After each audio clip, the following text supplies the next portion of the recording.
આપણા વિસ્તારની અંદર તમે જોયું હશે, હમણાં જ બેને કીધું શિક્ષણનો અભાવ છે, ઘણી બધી શાળાઓની અંદર સારી એવી વ્યવસ્થા નથી, બાળકો માટે જે ભણવાની જે વ્યવસ્થા છે એ પણ આ સરકાર પૂરી પાડવામાં તદ્દન નિષ્ફળ નીવડી છે. સાથીઓ શિક્ષણની બાબતની અંદર વાત કરો, જ્યારે અમારી આમ આદમી પાર્ટીની જનસભાઓ ગામડે ગામડે જ્યારે અમે યોજી રહ્યા હતા, સભાઓની અંદર જ્યારે અમે સ્થળોની મુલાકાત લેતા હતા, ત્યારે ઘણી એવી શાળાઓ અમને જોવા મળી, કોઈ વિદ્યાર્થીઓ ઝાડની નીચે અભ્યાસ કરતા હોય, કોઈ પંચાયતના ઓરડા ઉપર બેસીને અભ્યાસ કરતા હોય, કોઈ મંદિરના ઓરડા ઉપર અભ્યાસ કરતા હોય, એવા દ્રશ્યો સાથે અમે જોયા છે. સાથીઓ તો ભારતીય જનતા પાર્ટી એમ કે છે ક્યાં છે વિકાસ? વિકાસ એટલે શું સાથીઓ? મોટા મોટા બિલ્ડિંગો બનાવી દે એ વિકાસ છે? સારા સારા રસ્તાઓ બનાવી દે એ વિકાસ છે? વિકાસ કોને કહેવાય?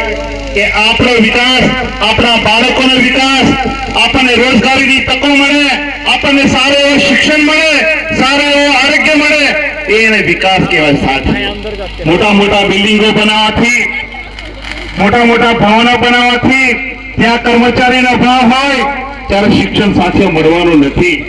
સાથીઓ આપ સૌ જાણો છો એ પ્રમાણે આપણા ગુજરાતની અંદર ઘણા એવા આપણા ગામડાઓ છે જ્યાં વીજળીની વ્યવસ્થા પર હજુ પહોંચી નથી, પાણીની પણ વ્યવસ્થા પહોંચી નથી. સાથીઓ આઝાદીના 79 વર્ષ થઈ ગયા છતાં પણ આ ગુજરાતની સરકાર આપણા આદિવાસી બાળકોને, આપણા આદિવાસી સમુદાયને આગળ આવવા દેવા માંગતી નથી. સાથીઓ તો સૌ સાથીઓને મારું ખાસ નમ્ર અભિવાદન વિનંતી છે કે આ ભાજપની સરકારને આપણે હટાવવાની છે. હટાવીશું ને?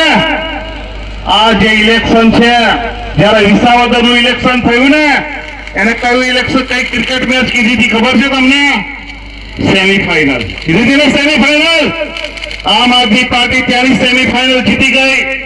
ત્યાં ભારતીય જનતા પાર્ટીએ આમ આદમી પાર્ટીના ગોપાલભાઈ ઇટાલિયાને જીતાડવા માટે, જે હરાવવા માટે જે ઘણા પ્રયત્ન કર્યો ને, આખી એમની સેના, એમનું વહીવટી તંત્ર, એમના નેતા પદાધિકારીઓ, આખું તમામ સરકારી તંત્ર જયારે ગોપાલ ઇટાલિયાને હરાવવા માટે પડ્યું હતું. સાથીઓ પરંતુ ત્યાંની જનતાએ એ લોકોને સબક શીખવાડી દીધો કે હવે તો આમ આદમી પાર્ટી સિવાય બીજું કોઈ નહીં. સાથીઓ એવું આપણે જેવી રીતે વિસાવદરમાં થયું, વિસાવદરની જનતાએ આમ આદમી પાર્ટીને સાથ અને સહકાર આપ્યો, એવી જ રીતે આપણે સૌ સાથી મિત્રો આમ આદમી પાર્ટીને સ્વીકારીને આમ આદમી પાર્ટીને એક તક આપીને જોઈએ કે આમ આદમી પાર્ટી શું કરવાનું છે. સાથીઓ બધું શક્ય છે. સાથીઓ કે જેમ ભારતીય જનતા પાર્ટીની જયારે સરકાર નથી ને ત્યારે એકમાત્ર સીટ આવતી હતી. સાથીઓ કેટલી?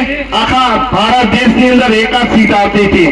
અત્યારે છે, અત્યારે આપણો આમ આદમી પાર્ટીનો માહોલ, ચેતરભાઈ વસાવા આપણા મસીહા છે, આપણા નેતા છે, એમને આમ આદમી પાર્ટીએ દબાવવા માટે કેટલું બધું કર્યું. સાથે બધાને ખબર છે. જ્યારે આમ આદમી પાર્ટીના ચેતરભાઈ વસાવા સાહેબને જ્યારે એ લોકો ભાજપમાં આવી જાય એના માટે એમને અનેક પ્રયત્ન કર્યો, એમને જેલમાં 80 દિવસ સુધી નાખી દીધા. સાથીઓ નાનો એવો ગ્લાસ જયારે એમને ફેંક્યો કે ન ફેંક્યો તો રામ જાણે, એમને સીસીટીવી ફૂટેજ તો આપ્યા નથી, છતાં પણ એ ભારતીય જનતા પાર્ટીનું વહીવટી તંત્રએ એમને 80 દિવસ સુધી જેલમાં નાખ્યા. સાથીઓ તો આ પરથી આપણને સાબિત થાય કે કાયદો કોના માટે? કાયદો આપણા નાના માણસો માટે ઘડેલો છે, મોટા માણસો માટે નહીં. સાથીઓ તો આપણે બંધારણની અંદર મતનો અધિકાર આપ્યો છે. આ મતના અધિકારનો આપણે બધા ઉપયોગ કરવાનો છે. મતદાન કરવું એ આપણી ફરજ છે. આપણે બંધારણને જે અધિકાર આપ્યો છે, મતનો અધિકાર, એ મતના અધિકારને આપણે સારી રીતે ઉપયોગ કરી